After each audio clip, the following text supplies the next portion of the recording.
Buenos días, buenas tardes, buenas noches, según cuando veas este programa. Este programa que hemos denominado Solo pero bien acompañado, y hoy tenemos la presencia de una persona muy especial, cercana a todo este barrio, Mercedes Contreras. Le damos un fuerte aplauso a ella.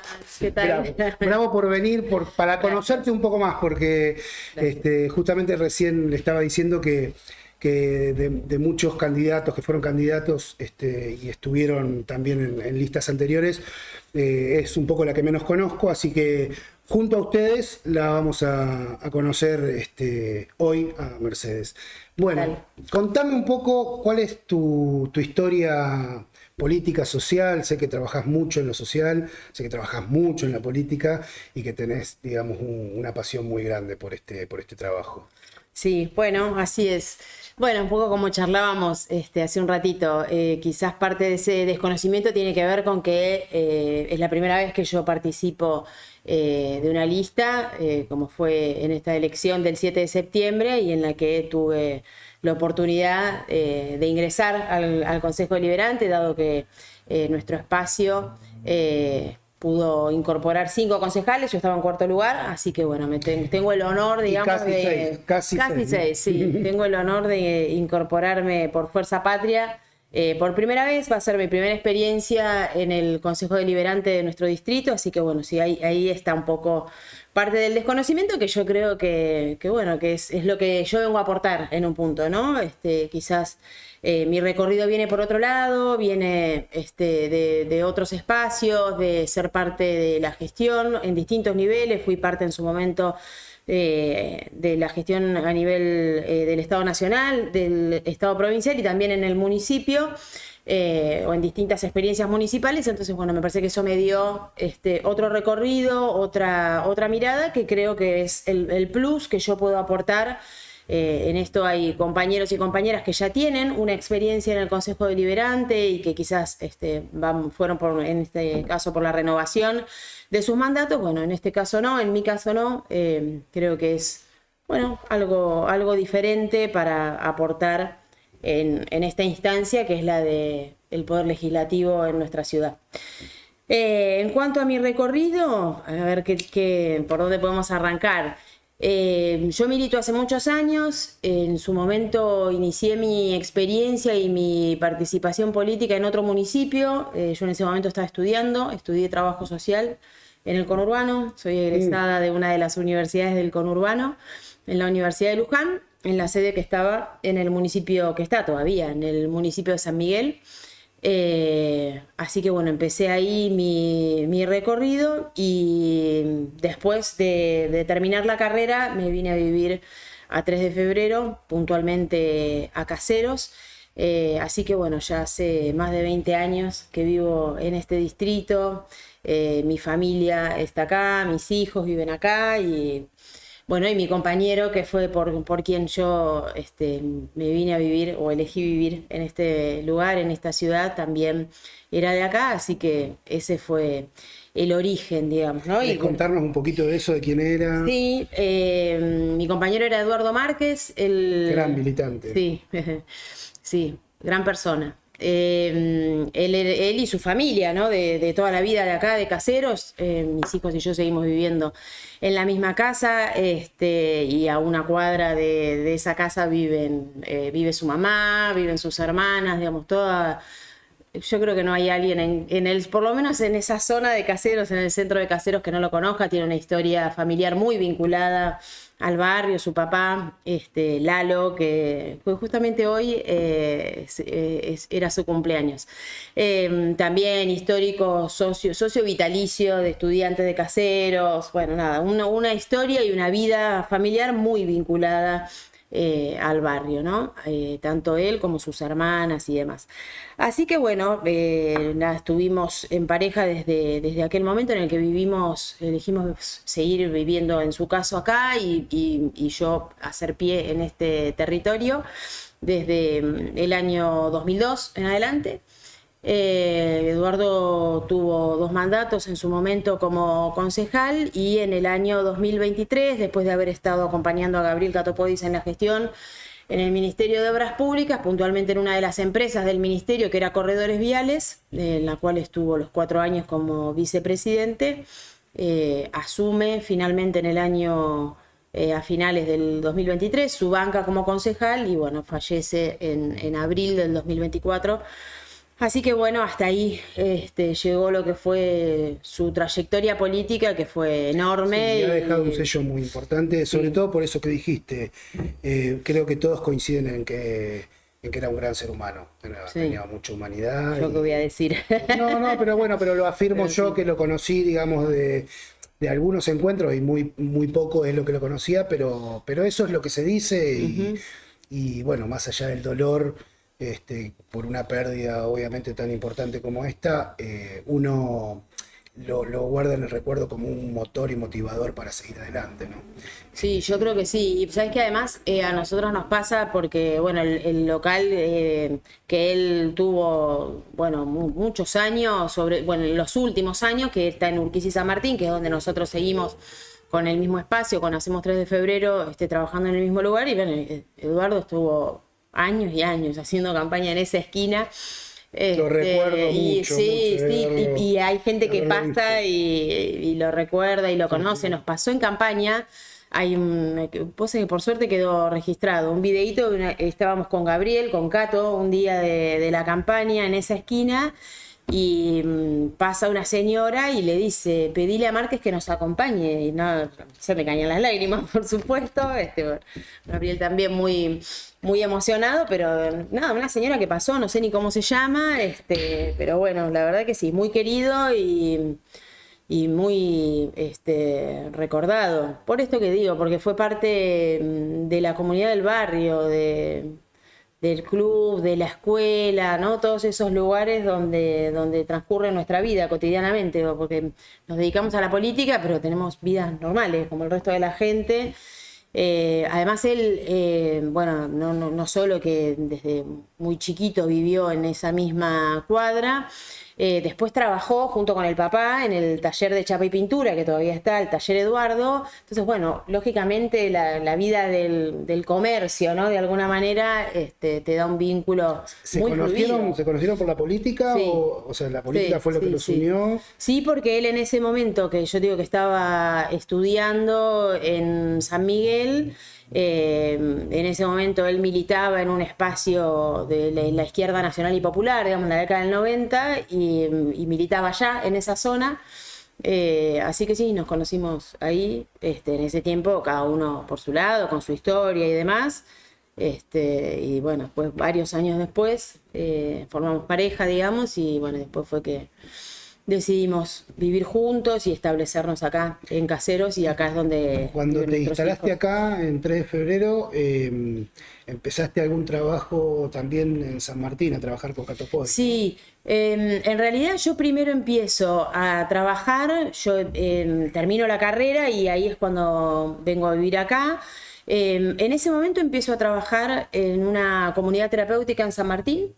Y al poco tiempo es cuando empieza la gestión de Alicia Kirchner en el Ministerio de Desarrollo Social de la Nación, que yo digo que empezó la época del pleno empleo para el trabajo social, porque Alicia profesionalizó muchísimo el trabajo en el ministerio. Entonces empezó a tener una estructura mucho más grande ese ministerio, un alcance, un desarrollo enorme, y una de las condiciones, ella también es trabajadora social, era que ir ocupando los espacios, los roles, las funciones con profesionales. Entonces, bueno, hubo una gran demanda de trabajadores sociales y yo empecé en un equipo que trabajábamos, fue muy linda, la verdad, una experiencia un trabajo hermoso, enorme, intenso, todo, donde nosotros recibíamos las cartas que le daban a Néstor cada vez que salían de recorrida, digamos, en una provincia, en un barrio, donde fuera. Entonces nos mandaban esas cartas de unidad presidencial, si se me pone la piel de gallina. ¿Pero por qué? Porque empezó con una escala muy pequeña, pero a medida que se empieza a correr la voz de que efectivamente te iban a visitar después, porque nosotros íbamos al domicilio y se relevaban las necesidades, poco estaba estandarizado, digamos, cuáles eran los recursos que podía gestionar el ministerio y se les brindaban. Entonces, a medida que eso se empezó a circular, se empezó a saber que te iban a ver del ministerio, eso tuvo un volumen inmenso. Y después de eso estuve a cargo de uno de esos equipos directamente, o sea, empecé como una de las que hacía las visitas. Y después de eso estuve a cargo del equipo que relevaba todos los municipios de la zona norte del conurbano. Y después, a partir en el año 2005, yo tengo a mi primer hijo, Julián, y ahí me empezó más la inquietud de poder trabajar más cerca de casa. Yo iba todos los días a Capital y empecé a ver la posibilidad, a buscar otro tipo de trabajo que me permitiera estar más con mi hijo. Y ahí es cuando Eduardo asume como concejal y lo conocemos a Gabriel. Gabriel estaba como viceministro de Desarrollo Humano de la provincia, en la época que Jorge Varela era el ministro de Desarrollo de la provincia, y me incorporó y empezó a trabajar con él, pero en el territorio, en San Martín, en 3 de febrero. Entonces, bueno, eso ya me permitió otra cercanía con mi hijo, básicamente. ¿Ves mucha diferencia de aquella época del trabajo social? Te lo pregunto como psicólogo social, ¿no? Pero digo, en la gente, en las familias, a hoy en día, ¿hay un abismo? ¿Hay mucha diferencia? ¿Hay poca diferencia? ¿Qué notas que hay hoy o qué pasa hoy con respecto a todo lo que sucede, ¿no? Que ya vamos a hablar de eso también. Y en realidad lo que pasa es que me parece que en aquella época, digo, del 2003 en adelante, nosotros sí, lo que sí teníamos era un Estado que iba asumiendo un montón de responsabilidades y acercando respuestas y recursos a sectores que históricamente habían estado relegados, y sobre todo en la década del 90, que fue tan dura en los finales, ¿no?, de la década del 90, veníamos del 2001, digo, nosotros veníamos de un proceso de mucha movilización social, me parece, porque es donde se organizan los movimientos sociales, los piqueteros, ¿no? Toda esa experiencia. Me parece que había como mucho de ir organizándose y estar activos la comunidad, las organizaciones sociales, las organizaciones políticas, y un Estado que a partir del 2013 empieza a poner a tono, ¿no? Empieza a estar realmente en función de satisfacer los intereses de esas mayorías que habían quedado absolutamente relegadas. Entonces vos en eso tenías medianamente una alineación entre el Estado nacional, el Estado provincial y los municipios, ¿no? Entonces ahí hubo como un impulso muy fuerte y un inicio de un camino de dignidad, me parece, para los que siempre habían estado Ahora cargados. te escucho y mirando para el futuro, creo que es un volver a empezar, ¿no? Con un montón de todo esto que estás diciendo, es lo que hay que hacer ahora, más todo el desarme que se está produciendo, ¿no? Sí, yo creo que muchas veces lo pienso, ¿no?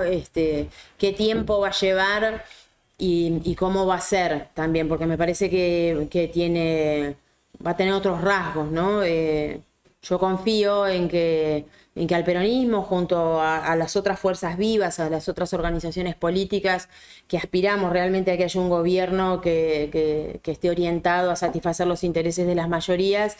Yo creo que esa oportunidad la vamos a tener, yo confío en que vamos a estar a la altura de las circunstancias, no creo que eso se dé naturalmente, digamos, ¿no? Parece que en eso nosotros tenemos que ser capaces de generar respuestas que estén a la altura de las circunstancias, respuestas que convoquen a la gente, que hagan que la gente nos mire y confíe y sienta que verdaderamente nosotros podemos ser capaces de generar esa respuesta. Pero me parece que el daño que se produjo en tan poco tiempo en nuestra sociedad en estos 2 años es tremendo. Es tremendo. Lo vemos sobre todo en este último tiempo, digamos que hemos estado como mucho más tiempo en la calle, porque la verdad es que yo ni por mi profesión ni por la política dejé de estarlo tampoco. En eso, viste que Gabriel también tiene como esa marca y que a mí es lo que más me convoca de él, ¿no? Ese compromiso de estar permanentemente, no importa si hay elecciones, si no hay. Gabriel todo el tiempo. Él tiene un gran compromiso con la gente, con los vecinos, con las vecinas, se lo ve siempre presente. San Martín, yo siempre lo digo, tiene a nivel cultural, por ejemplo, que bueno, este es un espacio cultural y me hace más cercano a ese tema. Digo, la Municipalidad de San Martín tiene un presupuesto adecuado, dentro de lo que se puede, obviamente, y una gran importancia para la cultura, y creo que ve en las políticas públicas culturales, sobre todo, una gran cercanía con el vecino y la vecina. Y se trabaja mucho en redes, en conjunto. O sea, es muy interesante. ¿Qué pensás vos que le falta a 3 de febrero, por ejemplo, a nivel cultural? Por no decirlo todo, pero esto lo puedo decir yo, lo pienso desde mi lugar. Mira, yo creo que hay algo que Gabriel mencionó, lo mencionó más de una vez, pero la primera vez que lo dijo a mí me quedó grabado, que es, yo por ahí no lo dije, lo doy por hecho, pero desde que Gabriel asume como intendente, yo me incorporo en el equipo de gestión de Gabriel, ¿no? Desde el año 2012, enero del 2012, hasta el 2022, que empiezo a trabajar en el Ministerio de Obras Públicas. Y algo que él nos señalaba siendo intendente es: todo lo que pasa en San Martín es nuestra responsabilidad. No importa a quién le corresponda, no importa si es seguridad y eso es una responsabilidad de la provincia o es la educación o es la salud. Todo lo que pasa en San Martín es nuestra responsabilidad y nosotros tenemos que dar una respuesta. Entonces, para mí esa fue como la marca de la gestión, lo sigue siendo hasta el día de hoy, y es lo que yo creo que debe asumir el Estado. Cuando uno en el Ejecutivo, ¿no? Estando a cargo del Ejecutivo, vos asumís esa responsabilidad porque la gente te confiere la confianza, porque te votan, digo, porque te respaldan. Bueno, pues uno no puede andar diciendo, no, esto es mío, esto es un poco mío, pero más o menos, de esto me ocupo, pero no tanto. Yo creo que hay ciertos campos, si se quiere, o ciertas áreas en las que nuestro municipio podría tener muchísimo más desarrollo, sobre todo en lo que tiene que ver con la articulación justamente entre los distintos sectores de la comunidad. Parece que el Estado es el que es el responsable principal, ¿no? Porque es el ordenador, el organizador de la vida en comunidad, entonces eso le va a dar un direccionamiento. Bueno, ese direccionamiento, ¿cuál queremos que sea? Bueno, queremos que sea el que nos ponga en comunicación, el que haga que una comunidad esté integrada, que sea solidaria, que se preocupe por el otro, digo, de no dejar... creo que en eso el Papa Francisco nos puso, ¿no? Un escalón más allá, un desafío en esto de que nadie puede quedar atrás. Tenemos que ser capaces de generar una comunidad con sus particularidades, con sus características, porque no todos los sectores son iguales, ni todos los barrios tienen las mismas necesidades, ni las localidades, ni demás. Pero bueno, ahí está el desafío para quien asume la responsabilidad de gobierno. ¿Cómo integrás, cómo das cohesión a ese territorio y a esa población?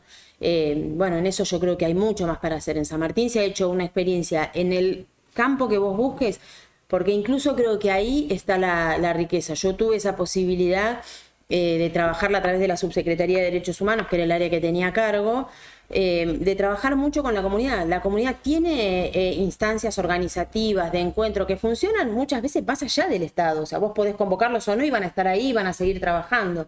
Bueno, me parece que el desafío para el gobierno municipal es cómo sostiene, cómo acompaña y cómo interactúa con esos sectores. Bueno, la cultura es un sector sumamente activo en San Martín, con el que se han hecho cosas porque continúan, por supuesto, hasta el día de hoy, pero que es uno de los puntos más valorados por la población de San Martín. En un montón de encuestas que hemos hecho es... Yo soy consejero, digamos, aparte de entrevistador, digamos, y un poco el presentador de este espacio.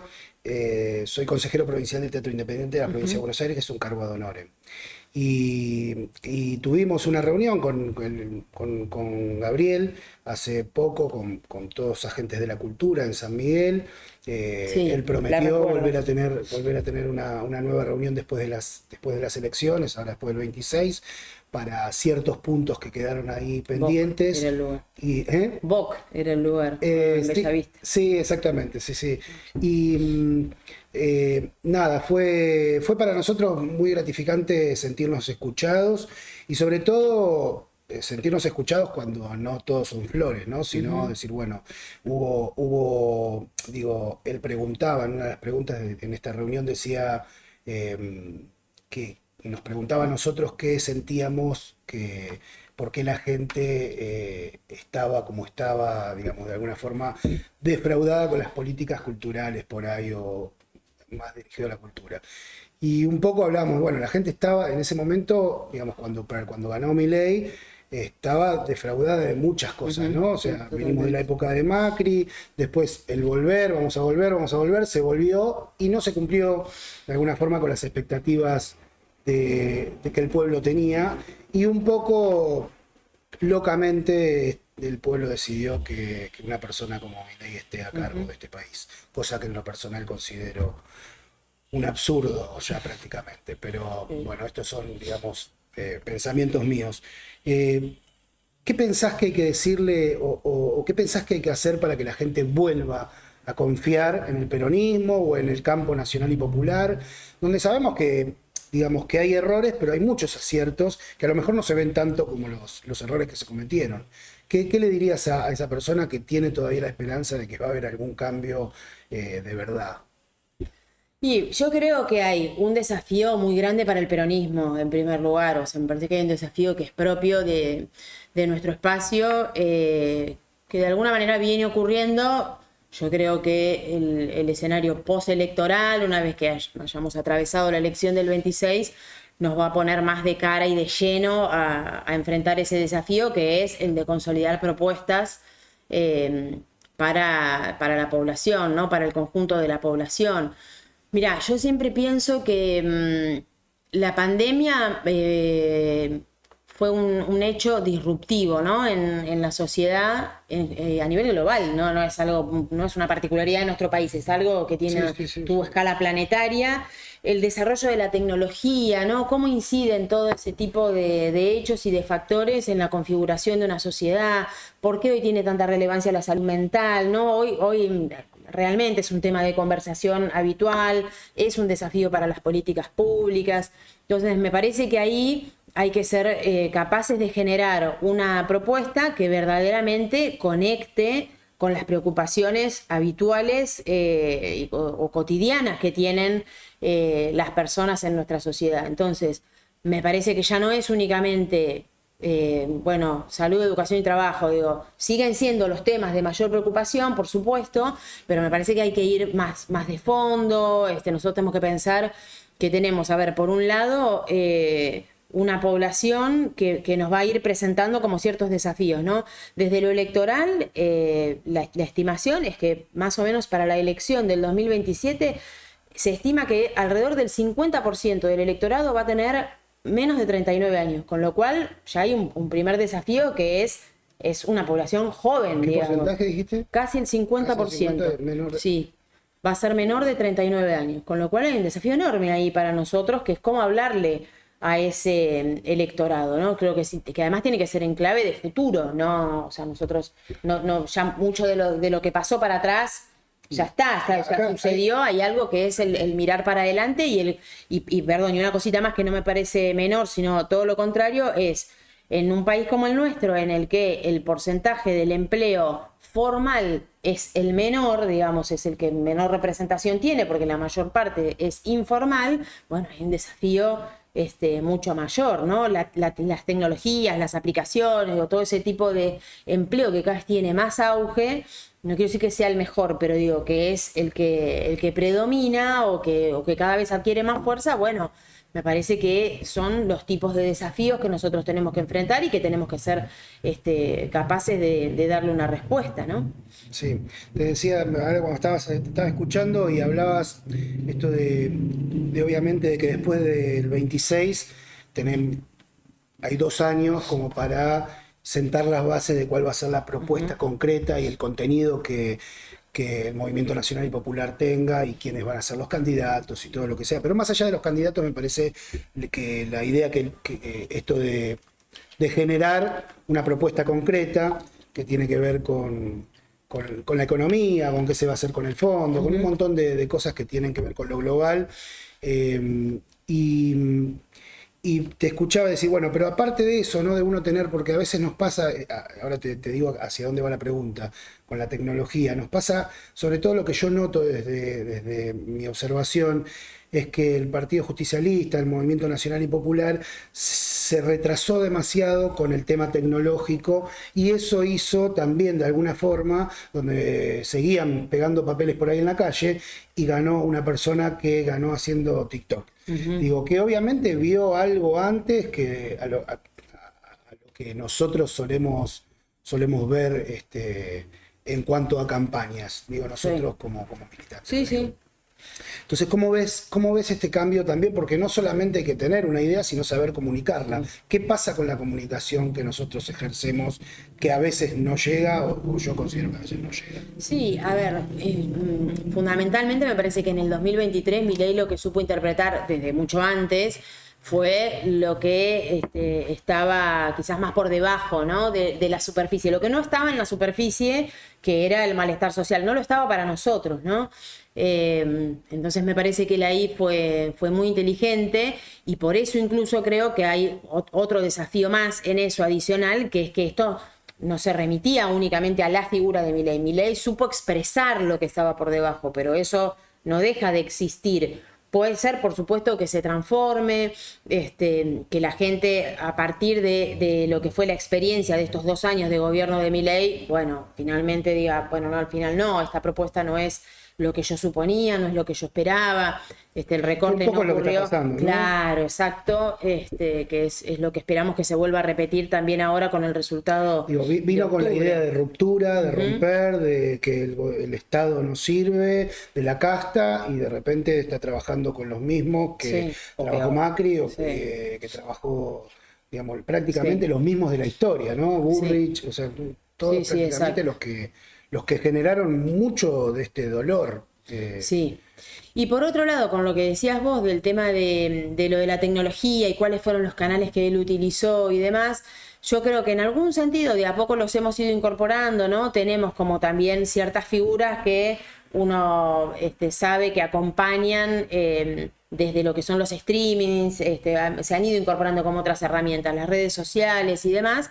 Sí me parece que falta mucho también, mucho camino por recorrer, ¿no? Bueno, hoy en día... Un poco la idea de este programa fue salir, no sacada de vivo, estamos tan bombardeados por youtuber, streaming, digamos, donde hoy es lo que consumen los chicos, donde hoy es lo que consume la mayoría de la gente. Entonces, un poco este programa, digamos, salió de la necesidad de por ahí hablar más seriamente del tema, ¿no? Si bien, digamos, este programa está entero por YouTube, va a estar fraccionado para que también algunos puedan entrar y ver 2 minutos a Mercedes que dice que la importancia de la educación, esto, lo otro, me parece que hay una gran necesidad desde el campo nacional y popular también para llegar a ese público, a instalarse de alguna manera. Porque por más que tengamos una buena propuesta, si no llega a quien tiene que llegar de la forma que tiene que llegar, es difícil también de convencer. Sí, yo creo que cuando uno conecta, verdaderamente logra conectar con esas necesidades, con los intereses de las personas a las que quiere representar, eso va ocurriendo, digamos. No creo que únicamente el desafío pase por tener muchos likes y demás. Me parece que eso después no es garantía de nada, ¿no? No sé, pienso también en candidatos o en figuras políticas propias incluso, ¿no? De nuestro propio espacio, que han tenido muchas reproducciones y que después eso no se traduce en votos, ¿no? O sea, figuras que han tenido muchas apariciones mediáticas y demás, y después cuando se presentan o en las PASO en su momento o en las elecciones en los distintos distritos, después, bueno, eso no siempre hay un correlato lineal.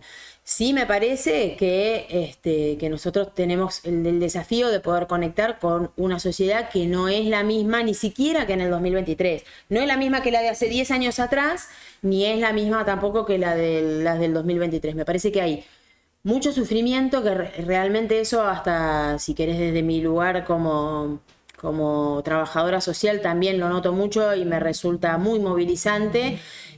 Nosotros, como te decía hace un rato, habitualmente estamos con nuestra mesita, digamos, donde nos acercamos a los vecinos, donde, bueno, vamos asesorando un poco en relación a la elección, tanto ahora con lo de la boleta única como en la anterior con el cambio de los lugares de votación.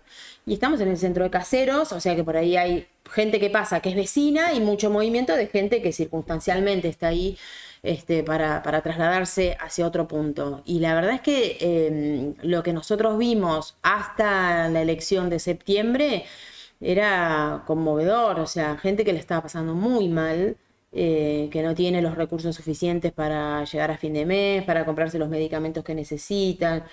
Entonces hay un padecimiento y hay una sociedad que está padeciendo este gobierno desde hace 2 años, quizás no todos desde el mismo momento, pero sí que todos los últimos meses han sido de mucho sufrimiento. Entonces, bueno, ahí también va a haber un sector de la población y unas condiciones en las que esa población va a estar, que van a requerir, me parece, un esfuerzo superior. Sí, como dijiste hace un ratito, en poco tiempo se destruyó todo, no solamente económicamente, sino a nivel de todo tipo. comunicación verbal violenta, las instituciones, dejar a la deriva, ¿no? Es la ley de la selva. Todo. Sí. Todo porque es, mira, yo lo veo y me afecta por ahí particularmente, pero no sé si quizás prestaste atención lo de los femicidios que ocurrieron en una semana, día por medio. O sea, un femicidio en Entre Ríos, 2 en Bahía Blanca, 2 en Entre Ríos, o sea, y fue día por medio. Y eso, hay algo, ni hablar de todo lo que se supo en las últimas horas respecto de la persona que presuntamente fue la que cometió el último femicidio, a la mamá y a la hija, respecto de su participación en un espacio antiderechos y demás. Pero si tenemos un presidente que habilita la violencia desde el ejercicio de la primer investidura, o sea, si él habilita la violencia, ¿qué podemos esperar hacia abajo? Entonces, eso es desarticulador de los lazos sociales, porque además han hecho un montón, me parece que han sido muy inteligentes en la planificación de todo lo que han llevado adelante, cómo se desarticularon muchas de las organizaciones sociales. Eso fue provocado, fue buscado, y más allá de los prejuicios o no de que hubiera verdaderamente en contra de algunos de esos sectores, la realidad es que eran espacios de contención, de acompañamiento, de apoyo comunitario. Entonces, cuando dejó de existir el comedor comunitario, el merendero, el lugar donde atendían el consumo problemático, estamos viendo cómo se desmantela la Cedronar, ¿no? Que era la instancia que había para la atención del consumo problemático, que había habido una política muy fuerte del 2019 al 2023 para descentralizar esos recursos, para que estuvieran cada vez más presentes en los distintos lugares del territorio y no justamente en un lugar en capital como era previamente. Bueno, todo lo que pasó, ni hablar en ciencia, tecnología, lo rápido que se desmantela algo que lleva años y que además no es, a mí me gusta eso también remarcarlo en relación al sistema universitario, ¿no? Y al sistema científico. No es únicamente el derecho de las personas a acceder a educación de calidad, sino también los beneficios que eso le provoca a nuestra sociedad en su conjunto. Es el impacto que esa educación de calidad tiene en el resto de la sociedad, ¿no? Los profesionales que se forman y que después son a los que vos recurrís cuando lo necesitas. Que tengamos que volver a hablar de esto. O sea, es increíble que tengamos que volver a hablar de estos temas. De cualquier tema que se toque. Es como, justamente cuesta tanto trabajo llegar a conseguir ciertos derechos, ciertas instituciones que trabajen como corresponde, y con un plumazo es tan fácil. La discapacidad, el desastre que se ha hecho en materia de discapacidad, de personas mayores, los sectores más vulnerables a los que el Estado más tiene que cuidar, porque es algo además a lo que me dedico especialmente, que son las políticas de cuidado. Son la primera infancia, las personas mayores y las personas con discapacidad. Sobre los 3 sectores hay un ataque feroz. Que hasta inclusive no se entiende ni por qué. O sea, yo creo que tiene que ver con esto que dijiste que pasó a lo mejor, pero hay algo en el inconsciente colectivo, creo yo, esto lo digo yo, ¿no? De estos organismos tan hechos para el curro y para alimentar vagos. Que puede ser que en algún caso en especial, como en todo orden de la vida y en todas instituciones y en todo lugar, haya gente, inclusive en la política lo mismo, en general, haya gente que no hace las cosas bien, y esa gente es la que más publicidad tiene por ahí.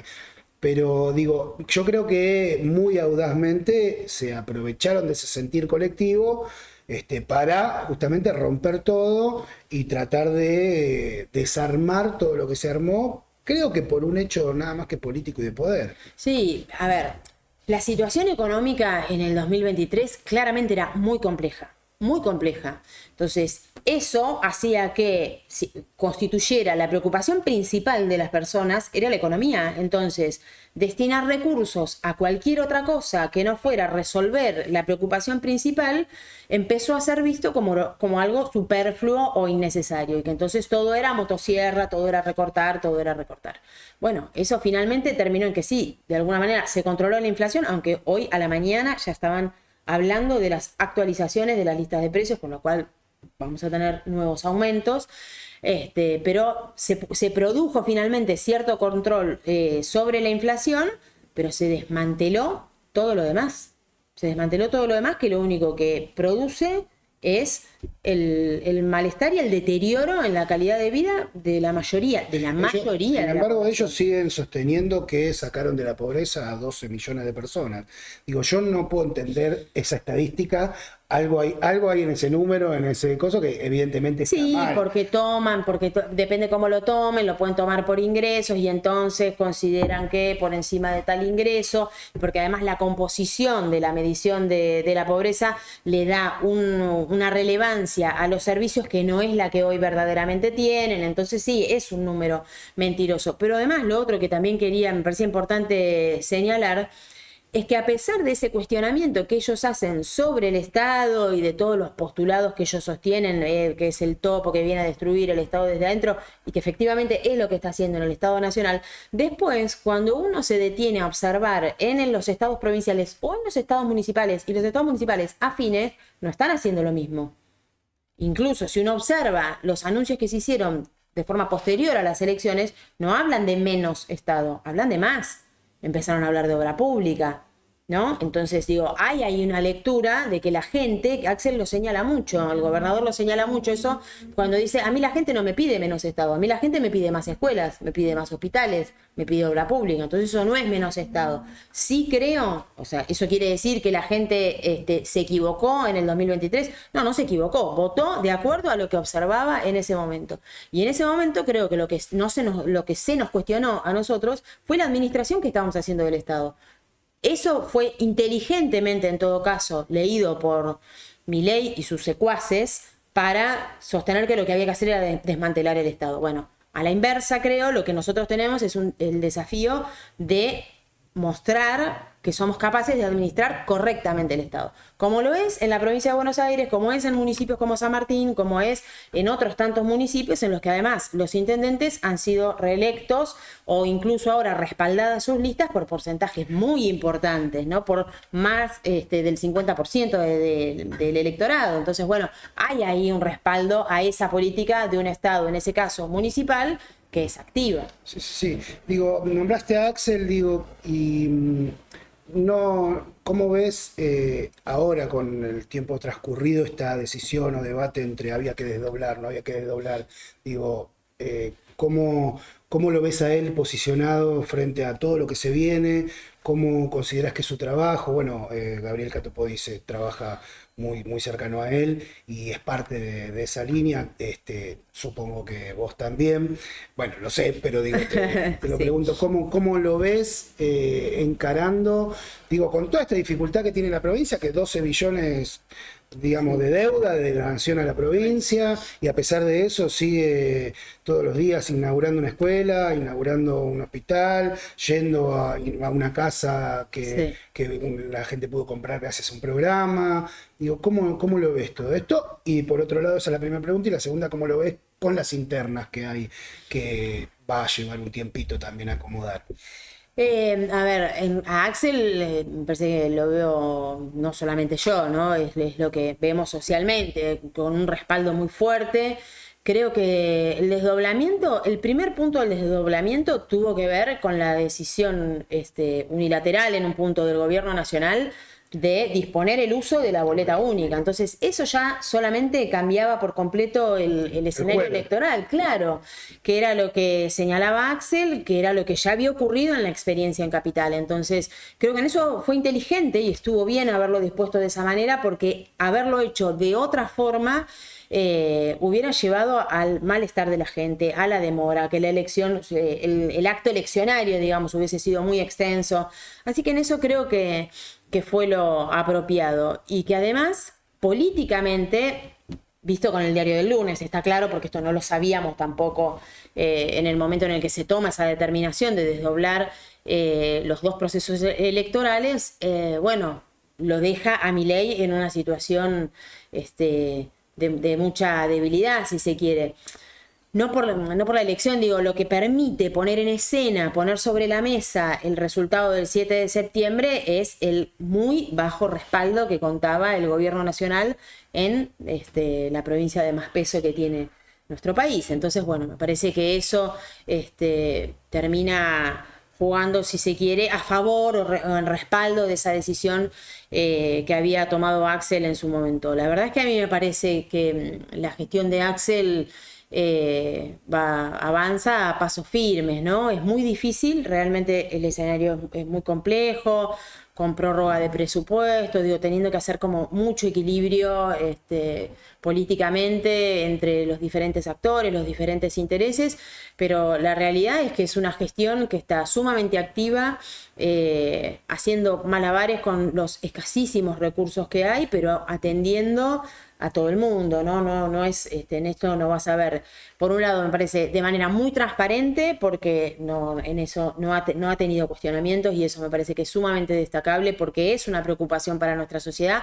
a la luz incluso de los desastres que estamos viendo en esa materia en el gobierno nacional, con lo que ha pasado con Esper, con lo que pasó con la Andis, con su propia hermana, ¿no? La verdad es que es decadente, y en eso el gobierno de Axel me parece que ha sabido manejarse con mucha claridad, con mucha honestidad, con mucha transparencia, y eso es valorado por la sociedad.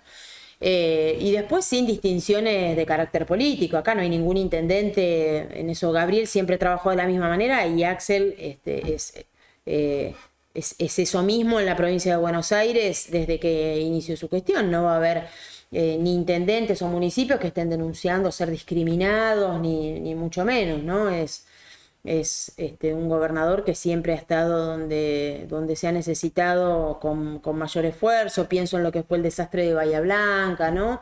Me acuerdo cuando estuvimos en una de las oportunidades con Gabriel, que lo destacaba el intendente, como en su momento, aún siendo un municipio administrado por otro signo político, el gobernador siempre había estado cerca de los bahienses, bueno, y mucho más después de las tragedias que ocurrieron, y más allá incluso del resultado electoral, que se podría decir que tampoco fue favorable al gobernador. Pero en eso creo que Axel es una persona que maneja bien los tiempos, ¿no?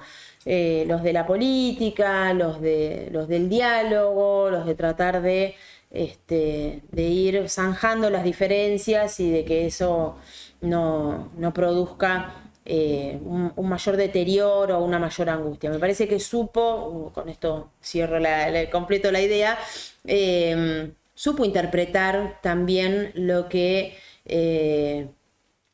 se requería, lo que requería el momento político y lo que requería el peronismo también, que era la unidad. Creo que la irrupción de Milei en la política reacomodó todo el tablero, y si uno mira los otros espacios políticos, en todos generó rupturas y reacomodamientos. En el peronismo no. El peronismo, a pesar de todo, como no ha ocurrido en otros momentos, porque no nos ocurrió siempre, pero supo mantenerse unido. Y en eso me parece que hay una inteligencia, digo, de saber conservar eso, de saber preservar el espacio político, porque lo que demandaba el momento, la etapa política, era la unidad y no la ruptura. Y con respecto a Cristina, con respecto a este manejo del poder, que es obvio y todo el mundo habla de esto, ¿no? O sea, hay una dirigente que es indiscutible, que es Cristina, hoy presa injustamente, digo, pero también hay algo de esa fuerza, digo, que hoy para mí, digo, esto lo digo como propio, lo representa Axel de alguna manera, que es una integración más amplia, un nuevo personaje dentro de la conducción. Digo, ¿genera mucha ruptura? ¿Vos ves que hay mucha ruptura, o es algo que se puede llegar a construir para un futuro y un 2027 y no llegar con una simple propuesta electoral y no un contenido verdadero y un trabajo verdadero, concreto y en unidad de qué dirección se quiere ir. No, yo creo que eso va a seguir por este camino de unidad. Por supuesto, todo esto que ha ocurrido no es solamente la voluntad de Axel, sino también la decisión y la convicción de Cristina. Entonces, en eso me parece que ambos coinciden en la lectura respecto de lo que está ocurriendo en la actualidad. Después puede haber diferencias, matices y demás, pero me parece que en eso van a tener esa misma inteligencia, lo van a conservar de modo de dar, de llegar de la mejor manera posible o de la manera en la que tenemos que llegar al 2027, que es con una propuesta consolidada, firme. Veremos también cómo se van desencadenando los hechos, no solo sí, en este país puede pasar, 2 años puede pasar cualquier cosa. La provincia de Buenos Aires, sino pienso en el resto de las provincias, ¿no? Cómo se va reacomodando todo el tablero. Claro, exactamente. Entonces, bueno, me parece que eso va a ir como configurando un escenario diferente.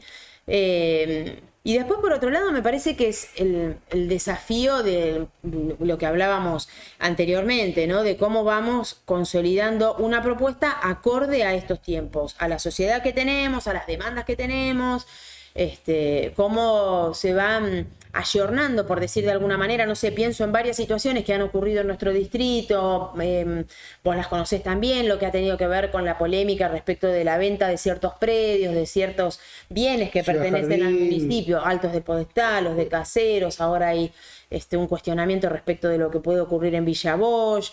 Bueno, me parece que todas esas situaciones también fueron generando en nuestra comunidad, en nuestra pequeña escala, digamos, ¿no? Que es esta, el interés y la atención de los vecinos. Bueno, yo pienso eso también en esto que hablábamos al principio, de cara a cuál es el rol en un consejo deliberante. Bueno, pienso cómo desde un consejo deliberante se interactúa con esas problemáticas, porque lo que suele ocurrir, digamos, es que la gente, primero, muchas veces se desconoce cuál es el rol del consejo deliberante, y después no siempre es factible para las personas que trabajan de lunes a viernes, de 8 a 4 de la tarde, de 8 a 6 de la tarde, un horario que fuera, acercarse al momento de la sesión de un consejo deliberante, ¿no? Eso no siempre es accesible o mayormente no lo es. Entonces, bueno, ¿cómo hacemos? El desafío es, para quienes fuimos elegidos y elegidas, asumir esa tarea que tiene que ver con esa vinculación con la comunidad, ¿no? Cómo desde el Consejo Deliberante se acerca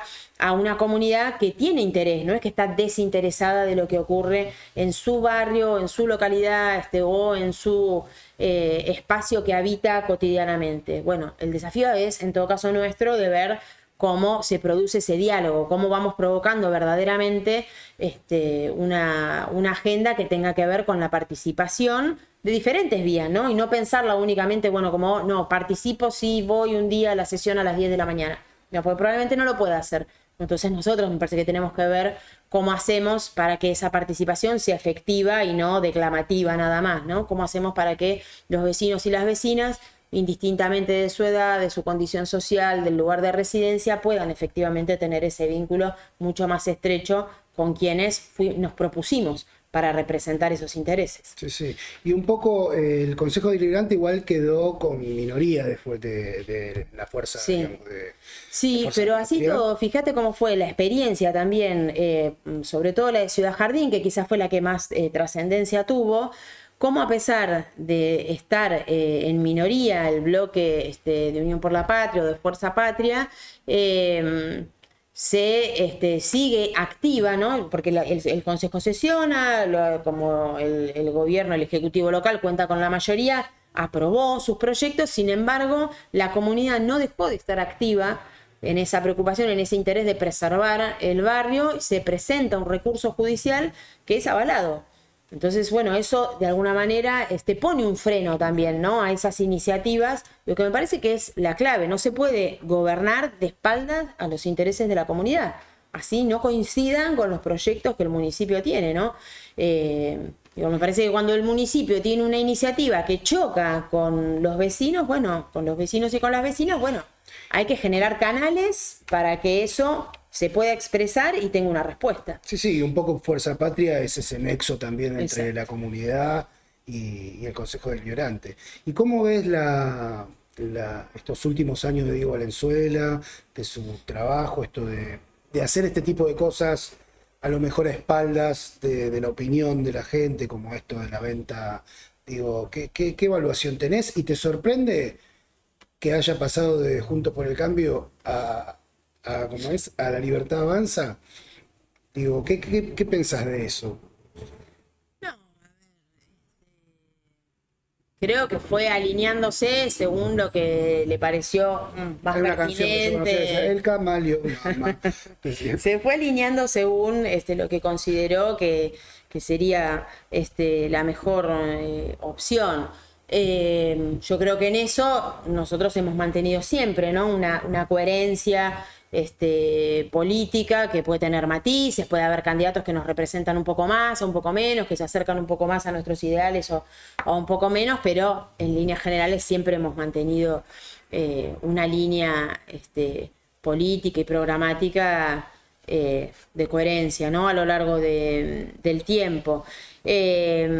Creo que son muchos años, ¿no? Me parece que hay muchos años de gestión y bueno, un poco quizás hasta de manera lógica no es la misma fuerza con la que se inicia que la que uno puede observar ahora. Sí me parece, a ver, como para también pensarlo en un punto de manera propositiva, me parece que el municipio requiere de una mirada de mayor integralidad, una mirada que piense en el desarrollo del conjunto, que nuclee los distintos sectores, que eso tenga una perspectiva, que haya un desarrollo integral, ¿no? del municipio, bueno, que haya que quizás no noto tanta no noto un predominio de lo comunitario, de la articulación, de bueno, cuáles son las propuestas, cuál es el perfil que tiene este municipio, cómo está pensado este municipio para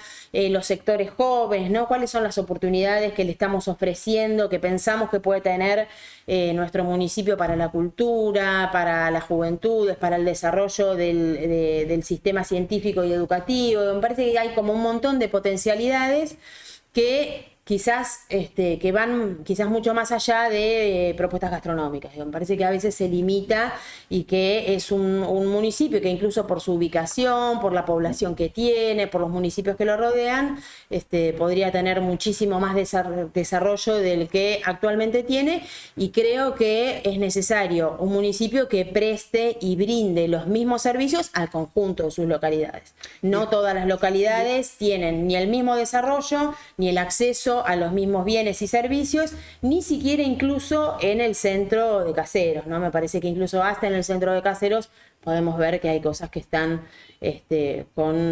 con bastante déficit, digamos, y que... Sí, a medida que pasa el tiempo uno también me parece que empieza a perder la escucha activa, ¿no? O sea, esto de no es trabajar para la comunidad solamente, sino trabajar con la comunidad. Digo, voy a dar un ejemplo, pero acá, por ejemplo, esto es un local, se hicieron un montón de cosas en la calle con los conitos amarillos, que esto, que el otro.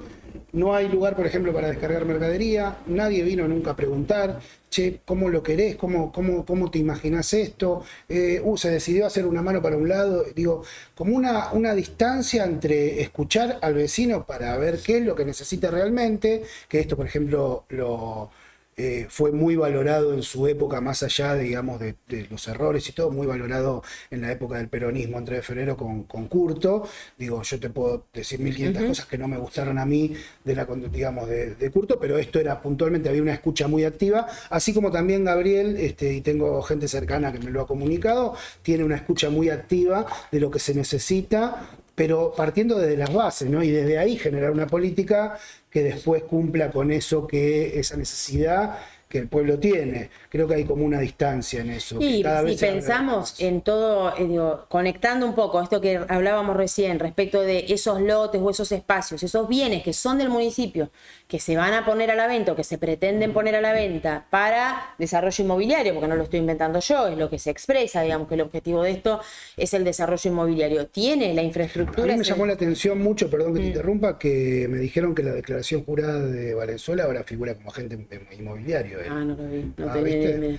Hay que chequearlo, pero sí, declaró, digo, es una cosa que por lo menos me llama la atención. Claro. ¿No? Digo, es algo, es un detalle, Un detalle, de dato. color. No, lo que pienso es, digo, todo ese desarrollo que se propone para el centro de Caseros o para algunos otros espacios en otras localidades, digo, eso está acompañado de otra infraestructura, como pueden ser lo que se requiere en materia de salud, en materia de educación, en materia de servicios, que acompañe ese desarrollo inmobiliario, o es únicamente para algún tipo de especulación desde lo financiero y demás. Entonces, me parece que en eso digo yo, me parece que no hay una mirada sobre el conjunto, sobre lo integral del desarrollo del distrito, y creo que es necesario, ¿no? Y que las comunidades empiezan a tener estas expresiones, así como fue lo de Altos de Podestá, o es hoy lo de Martín Coronado, la preocupación de la comunidad por conservar un espacio verde. Digo, me parece que esas cosas también que entraron más, con más fuerza o con otra relevancia a partir de la pandemia, ¿no? De esto de, bueno, esperemos, vamos a mirar bien cómo es la sociedad que tenemos, cómo es la ciudad en la que estamos viviendo y cómo queremos que sea, ¿no? Porque los que estamos acá, los y las que estamos acá y que vivimos en este lugar y que queremos que nuestros hijos sigan viviendo acá también, bueno, también queremos ser parte de ese 3 de febrero que queremos que venga, ¿no? ¿Hacia qué 3 de febrero queremos ir? ¿Cómo queremos que sea ese distrito en los próximos 10, 20 años? Bueno, eso requiere una planificación que no es así, revoleando terrenos para un lado y para el otro. ¿Vos asumís ahora en qué fecha? En diciembre, no sé exactamente qué día, 10, 11. Y una vez que asumas, digo, vas a tener tu oficina abierta para el vecino o la vecina, para que te consulten cómo yo, vecino común, digo, quiero plantear un proyecto, un trabajo, una necesidad o un problema. Digo, ¿tengo la posibilidad de acercarme al Consejo Deliberante? ¿A dónde tengo que ir? ¿Cómo hago para ser escuchado? O sea, sí, en eso, a ver, esa es la idea de trabajo, digamos, ¿no? Que esté, que sea de esa manera, digamos, que sea un espacio abierto donde las personas puedan acercarse con sus inquietudes, con sus intereses, con sus problemáticas. Pero sobre todo, a mí personalmente y al equipo con el que trabajo, que por suerte es un equipo también heterogéneo, de gente de distintas localidades del municipio y de distintas experiencias, que eso me parece sumamente valorable también, gente de mucho recorrido, de mucha militancia, de muchos años, y gente que recién se incorpora a la política. Entonces me parece que en esa variedad, en esa heterogeneidad, también tenemos la fuerza para emprender este desafío. Y realmente lo que nos interesa es ir al territorio, digamos, que podamos ir al encuentro de las personas, de los temas, de las problemáticas, y no tanto quedarnos a esperar que se acerquen al Consejo Deliberante. La verdad es que yo he tenido la posibilidad, tanto por la gestión como por la militancia política, de ir encontrándome con distintos sectores, y de hecho lo hicimos con mucha fuerza para la campaña, pero lo seguimos haciendo hasta el día de hoy. Digo, el 8 de septiembre nos levantamos y ya el otro día, ese mismo lunes, teníamos una actividad para llevar adelante. Estamos trabajando con escuelas en lo que tiene que ver con la violencia digital. Hemos tenido reuniones con sectores de la iglesia, con sectores también de grupos de pastores evangélicos. Digo, la verdad es que vamos como trabajando, tocando, conectando con distintos temas.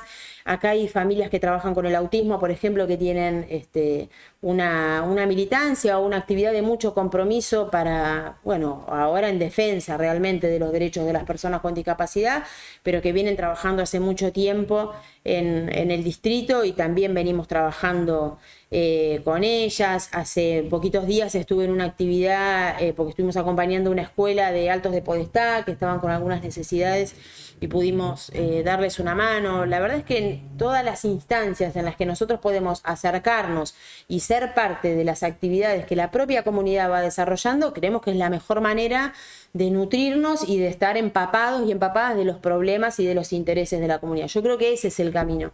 El camino es al revés, quizás, de cómo por ahí tradicionalmente se puede pensar que es que la persona se acerque a un consejo, sino hacerlo a la inversa. Me parece que esa va a ser la mejor manera de poder ser esa caja de resonancia, si se quiere, de que el Consejo Deliberante, que allí lleguen efectivamente las preocupaciones de nuestra comunidad. Nos toca hablar, porque lo prometido es deuda, de Gabriel Catopodis, que yo te lo pedí exclusivamente. decime, contame un poco de en qué está trabajando, qué está pensando, digo, lo veo muy activo. Sí, bueno, es su característica, ¿no? Nosotros, los que trabajamos cerca con él sabemos, y lo habrá visto el resto de la gente, sobre todo en las campañas, es un hombre muy activo. No, me parece que es la persona, digamos, que ha hecho de la política eso, que un compromiso y un modo de vida, pero de ese modo en el que creemos que hay que hacerlo, ¿no? Que es sostener en los hechos lo que él va compartiendo, las propuestas que él va haciendo. Bueno, que efectivamente es un hombre que dice lo que piensa y que vive como piensa, ¿no? Me parece que en eso hay una forma que es valorada no solo por la militancia, sino por la sociedad. Gabriel es una persona que se sigue manejando como se manejó siempre, que usa, a veces te preguntan, no, bueno, pero el teléfono, ¿cómo puedo hacer para comunicarme? Tiene el mismo celular hace 20 años, así que te podés comunicar siempre al mismo número, que lo vas a encontrar. Digo, me parece que en esa sencillez, en la humildad, en el saber escuchar a las personas, ha estado ese recorrido que él hizo y que le fue reconocido por la sociedad, ¿no? Le fue reconocido en el municipio, donde fue electo varias veces como intendente, le fue reconocido ahora, yo creo que ha habido una gran valoración de su rol como ministro de Obras Públicas de la Nación, del trabajo incansable que él hizo en ese ministerio, que sigue haciendo hasta el día de hoy, ahora a cargo de la infraestructura de la provincia. Y que eso le fue reconocido por la sociedad, por la transparencia con la que administró los recursos. Él asume en un ministerio que estaba cuestionado, ¿no?, sobre las obras públicas, siempre se echó ese manto como un poco oscuro, y creo que Gabriel supo hacer de esa administración una administración muy correcta, muy transparente, muy de cara a la gente, ¿no? Y creo que ese compromiso que él tiene fue valorado por Axel, que lo convoca también a ser parte de la gestión de su gabinete, y también que al proponerlo para encabezar la lista en la primera sección electoral, ¿no?, donde ingresa en un escenario muy adverso. Sí, un poquito más. Incluso ayer estaba escuchando que el escrutinio final de la provincia dio una diferencia de 16 puntos. Así que fue una gran elección para el peronismo, porque creo que también supimos elegir, digamos, muy correctamente los candidatos que representaran eso que nosotros queremos mostrarle a la sociedad, ¿no? Cuál es el perfil de las personas, de los compañeros y de las compañeras, que son los que tienen ese compromiso inclaudicable y esa militancia a la vista de la gente, ¿no? Que sabe que se puede encontrar con él en el tren, como ha ocurrido en la campaña, en el tren, en el colectivo, en la plaza. Me parece que esa marca que supo construir Gabriel todos estos años es la que la gente valora, y creo yo la que tenemos que multiplicar, ¿no? La política de cara a la gente, para bien y para mal, porque cuando está mal también te lo reclaman. Me ha tocado a mí estar en situaciones donde quizás alguien se acerca a reclamarle por algo puntual, por algo de su municipio, por alguna obra o incluso por algún tema político, y Gabriel siempre lo vas a encontrar de buen talante, digamos, para recepcionar la crítica que fuera. No es un tipo que ande ni siquiera con custodia. Sí, coincido, y escuchándote, digo, sí, coincido en estas tres palabras básicas que me parece que lo definen: gestión, transparencia y escucha. Sí. Digo, ¿no? Una persona que gestiona bien, que es transparente y que escucha. Digo, ¿cuánto le falta a la política argentina esas tres palabras que son básicas para lo que creo que el pueblo está esperando? Tener una buena gestión, ser escuchado y que haya transparencia en los políticos, ¿no? Sí, sí.